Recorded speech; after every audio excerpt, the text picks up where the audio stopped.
Namichi isin argaa jirtan kun abbaa warraati. Haadha manaa tokkoo fi intala tokko qaba. Haadha manaa isaas ofitti waame. Meerre mucaan eessa deemte jedhee gaafate. Haadhis ammuma baate baay'een turre ni dhufti jetteen. Innis deebisee waa'een intala kana naaf galaan jiru ala baay'isaa jirti.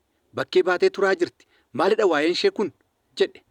Haadhi ishees ol utaaltee lafaa kaateetu ati maal jechuu barbaadde? Yeroo hundumaa waa'ee mucaa koo kanarratti na caqacaqaa jirta. Maal jechuudha? Mucaa waan beekne, mucaa duudaa innati akka kanaatitti yeroo hundumaa shakkitu jetteenii bifa aariin gara golaatti darbite. Innis waammoon dhibu walumaan ilaalla dhuman tala kanaa jedhe. Dubbichi dubbii jabaadha. Maal ta'uuf jira laata? Warri isin ilaalaa jirtan kun immoo abbaa fi ilmadha. Ilmi namicha kanaa akka nama kaayyoo qabuu fi akka nama yeroo hundumaa baay'ee dubbisuu fi barataa cimaa ta'etti abbaa isaatti hima. Abbaan isaas ishoo mucaa koo naaf jabaadhu jedhaani. Ammas assaayimentii fi wantoota garaagaraa kaffaltii mana barumsaatu jira. Maallaqa naaf kenni jedhee maallaqa abbaa isaarraa fudhatee galatoome abbaa koo bagansi qabaadhe jedhee gara alaatti qajeele.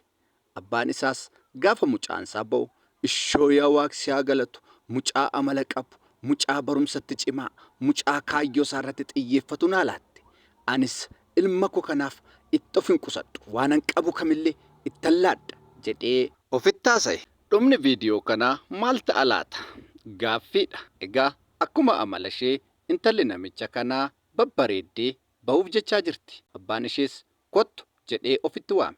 Eessa deemaa jirta jedheeni. Isheenis abbaa dubbisuun deemaa jira, qormaannis nutti dhiyaatee jira jetteeni. Innis deebisee lakkii bakkee kana baay'isaa jirta, lammaffaa immoo tutturaa jirta, gochati gochaa jirtu sirrii miti jedheeni. Isheenis lakki abbaa koo qormaatumatu nutti jajjabaate dubbisuu maafan tura malee waa biraa sitti hin fakkaatiin jettee kaatee dhaqxee morma isaatti marmite. Abbaan ishees ni callise, ni qajeelte. Yaa gowwaa si duuba bowwaa inni jedhan isa akkasiiti. Egaa ijoolleen kun lamaan isaaniiyyuu maatii isaaniitiin dubbisa deemnaa mana kitaabaa yookaan laabireerii deemna jedhanii bahani. Haa ta'u malee garuu kunoo akkaataa maatiin isaanii hin eegnetti bakka kana waliin bashannanaa jiru. Dhumni ijoollee kanaa maal ta'a laata? Gaaffiidha. Egaa dubbiin jara kanaa baay'ee wal xaxaa jira. Har'i guyyaa biraadha. Ilmi namicha kanaa akkuma amala isaa abbaa isaa bira taa'ee nama dubbisu fakkaataa jira. Abbaan isaas gara ilma isaatti jedhee ilma koo garmalee of hin dhiphisiini kaa yeroo tokko tokko boqonnaa fudhadhu jedheeni. Tole abbaa koo garuu cufinsi mana barumsaa gatii jala ga'eeruuf baay'ee dubbisuun qaba jedheeni jedhe. Abbaa isaatiinis deebisee waa si rakkisu abbaa jedheeni. Abbaan isaas tole waan fedhayyuu haa ta'u jedheeni. Ilmi isaas deebisee abbaa koo cufinsi mana barumsaa gatii jala ga'eeruuf maallaqa fidaa jechuu nutti baay'isaniiru. Amma immoo maallaqa guddaa nu gaafatani jedheeni. Maal rakkoo qabaree ilma koo hamma fedhayyuu haa ta'u ana malee eenyuun qabda natti madhu jedheeni. Innis qarshii manni barumsaa isaan gaafatan itti hime. Abbaan isaas maallaqa kana kenneefi galatoome abbaa koo jedhee maallaqa harkaa fudhatee har'as akkuma amala isaa gara alaatti qajeele. Egaa intalli achii warra ishee gooyyomsuu, ilmis asii abbaa isaa gooyyomsuu hin dhiisne. Maatiin isaanii bakka guddaanuu ga'uu eegu. Isaan garuu kaayyoo isaanii dagataniiru. Kunoo akkuma amala isaanii har'as waliin bashannanaa jiru. Abbaan ishee mana taa'ee sababa intalaatti haadha ishee lolaanii jira. Yeroo hundumaa haadha ishee irra goruutiin beekamti. Otoo isaan wal lolanii intallis ni dhufte. Haadha ishees argite miti akkasumatti mucaa koorra maqaa keessa dhufte kunoo jetteen. Intalli isaanis nama gaarii of fakkeessuuf jecha abbaa ishees haadha ishees itti marmitee teesse. Abbaan ishee gatii baay'ee ishee shakkee jiruuf gaafachuu jalqabe. Isheenis gaaffiin ishee gaafatee otuma deebisaa jirtuu mudannoon ajaa'ibaa tokko ishee mudate. Amma salphina guddaatu isheetti dhufaa jira.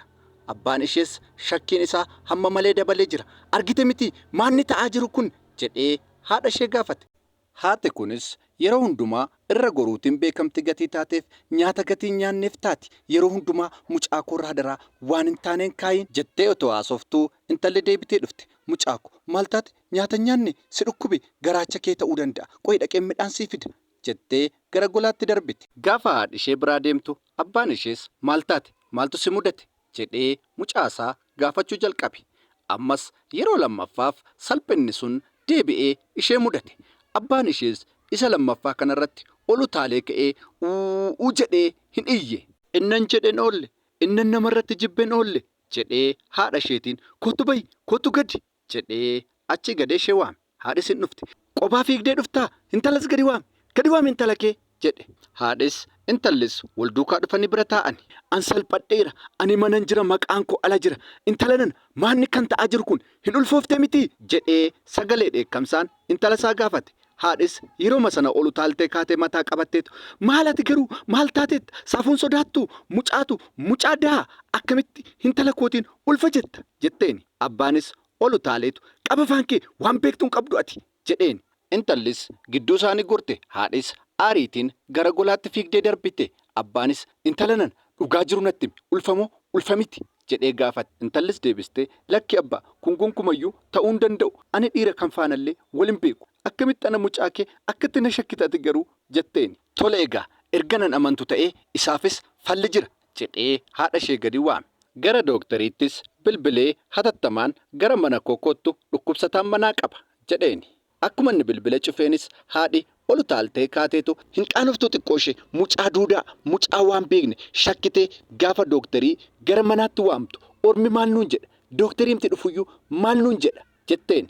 Innis qaba afaan kee jedhee ol utaale. Isheenis hin salphatta hin qaanofta garuu dooktarichi gaafa dhufee homayyuu dhabee deebi'u jettee gara golaatti dabarte. Daqiiqaa muraasa booda dooktarii waamame ni dhufe. Innis kottaa gadi jedhee haadha manaasaaf intala isaa waame. Dooktariinis kami kan dhukkubsate gaafa inni jedhu itti utaalee intala isaa qabee ishee kana gaafa inni jechuuf jedhu dooktariin irraa qabe. Dooktarichis deebisee jalqaba irratti tasgabbaa waan ta'e natti himaa jedheeni. Abbaan intalaas waan ta'e hundumaa fi shakkii isaa dooktariitti hime. Dooktariinis tole jedhee gaafa inni mataa intalaa qabatu itti utaalee irraa gotote. Maal taatetta dooktara? Kan dhukkubaa jiru garaashee tan siin jedhe malee mataashee miti. Garaashee naa laali jedheeni. Dooktarichis deebisee tasgabbaa isuman ilaaluuf jedhee intalaatiin akka isheen fincaan ishee fiddu godhe. Fincaan ishee irrattis qorannoo erga godhee booddee daa'imni akka garaa jiru isaanitti hime. Isaanis ol utaalanii ka'ani. Hundi isaaniiyyuu baay'ee rifatani. Namichis deebisee dooktar dhuguma kee jettee ija qabdii gurra qabdii garaashee keessaa jedheeni. Dooktariinis deebisee eeyyee ulfadhan siniin jedhe. Egaa isa duraa caalaa goolii cimaa fi lola guddaatu manicha keessatti uumame. Wanti saayitii sana ta'e waraana addunyaa sadaffaa fakkaata. Abbaanis narraa bahin jedhee intala isaatti lola cimaa kaase. Haadhi intalaa ammas intala isheef garaan kutanne. Eessatti deemti? Waraabessatti gadharii namoo maal goona jettee ammas gidduu gorte. Abbaan garuu narraa bahin siin jedhee lola cimaatti kaase. Haatis intallis baqatanii gara golaatti ol nam'ani. Abbaan garuu biraa hafuu dide. Isaan faana gara golaatti seene. Bayinarraan siin jedhee ari'ee gola keessaa asii gadee baase. Intallis gara alaatti baqattee baate. Haadhis dhaabattee maali daa'ima yoo ta'e silaa kennaa waaqaati. Yoo guddisne maal rakkoo qaba? Intala kana maa gadhariita jetteeni. Abbaan garuu miira aarii keessa galeetu atis yoo barbaadde wajjin bahi nu salphiste. Safuu gatte intalli yoo barbaadde immoo kun intala koo miti ani hin beeku intala nyaaraa addatte jedheeni. Egaa carraan intala kanaa maal ta'a laata? Mana warra isheetii baatee jirti. Deebitee dhufti moo alatti hafti laata? Dhumni intala kanaa maal ta'a laata? Gaaffiidha. Abbaan ishee erga intalli isaa manaa baatee booda yaaddoo hamaa keessa jira. Inni kun immoo abbaa gurbaa intala ulfeesseeti. Taa'ee moobaayilii tuttuqaa jira. Reediyoo FM gurrasaatti qabee dhaggeeffataa jira. Ilmi isaa kunoo dhufee jira. Naa dhufte ilma kun noori maal taateef fiigdee baatee jedhee gaafate. Mucaa hiriyyaa koo tokkotu iddoo assaayimentii natti agarsiisi jennaan itti agarsiiseen dhufe jedheeni. Haa ta'u malee garuu bakka inni dhaqee dhufe hiriyyaasaa ishee ulfooftee mana ari'atamtetu bilbileessa waame. Innis dhaqee ulfa kana ofirraa baasisuu qabda galee abbaa koorraa maallaqa fideen dhufa jedheeni. Intalli garuu mana ari'atamtee gati jirtuuf akka inni ishee fuudhuu barbaaddi turte. Egaa gurbaan kun akkuma amalasaa abbaasaa gooyyomsuu eegale. Egaa abbaa koo cufinsi mana barumsaa jala ga'eera. Nan badhaafama. Ani mucaan kee tokkoffaa nan ba'a. Maallaqa immoo na barbaachisa. Kanaafuu maallaqa xiqqoo naa kenni jedhee abbaasaa otoo inni gaafataa jiruu intalli fiigdee dhuftee balbala rukuttee olitti seente. Kun salphina guddaadha. Egaa waraanni addunyaa sadaffaan mana warra intalaatti eegale, waraanni addunyaa arfaffaan immoo mana abbaa gurbaa kanaatti gaggeeffamuu ni nafu. Isheenis akkuma ol seenteen gurbaanis rifatee abbaanis rifatee ol ka'ani. Maal taatee mucaaqu jedhee abbaan gaafate. Intallis manaa na ari'ameen jira jetteeni. Gurbaan hamma danda'e intala nyaaraan lola. Abbaan isaa garuu dhiisi ilma koo manaa ari'anii ta'uu danda'a hin galchina maal rakkoo qaba warra isheetti galchina dhiisi jedhaani. Intalli garuu deddeebistee mana warra kootti galuu hin danda'u akkas miti abbaa jettiini. Humaa miti intala koo hin yaadda'in rakkoo kamiyyuu haa ta'u ani warra keetti si araarse deebisee sin galcha jedhaani. Gara ilma isaattis galagalee gwaaddanyaa keeti wal beektu waliin barattu mucaa durbaa maaliin manaa ari'uu isaan geesseen galcha amma jedhaani. Dhumarratti garuu intalli lakki akkas miti abbaa jettee waan ta'e hundumasaa abbaa gurbaa kanaatti himte. Akka ilma isaarraa ulfooftee jirtus itti himte.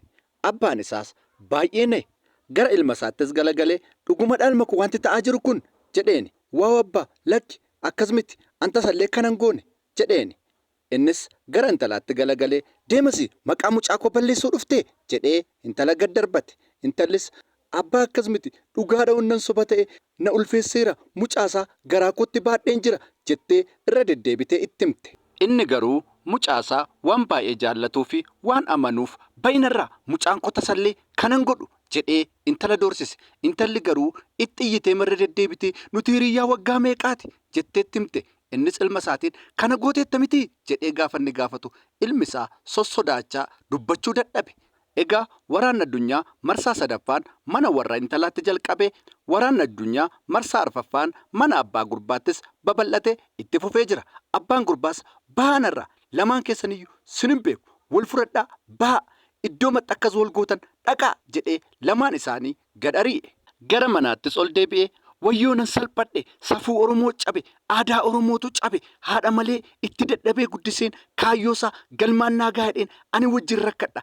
Safuun eessa dhaqeetu bakkeetti waan akkasii godhanii gara manaatti achi olee dhufu jedhee deddeebisee mana keessa naanna'ee ofitti haasa'a. Egaa viidiyoo kanarraa waan hedduu barattaniittu jedhee nan amana. Orjinaala viidiyoo kanaa daawwachuu yoo barbaaddan yuutuubii Mo'aa TV irra galaa. Mata dureen viidiyoo kanaa orjinaalli isaa gadi narraa ba'i jedha. Kanaafiyyuu yoo sin barbaachise yuutuubii Mo'aa TV jala galaatii mata duree isaa gadi narraa ba'iidhaa sarchi godhaa. Linkiin orjinaala viidiyoo kanaa koomentii jala jira. Waan amma dhumaatti daawwattaniif galatoomaa. Ani obboleessa keessa Waaqaan boonidha.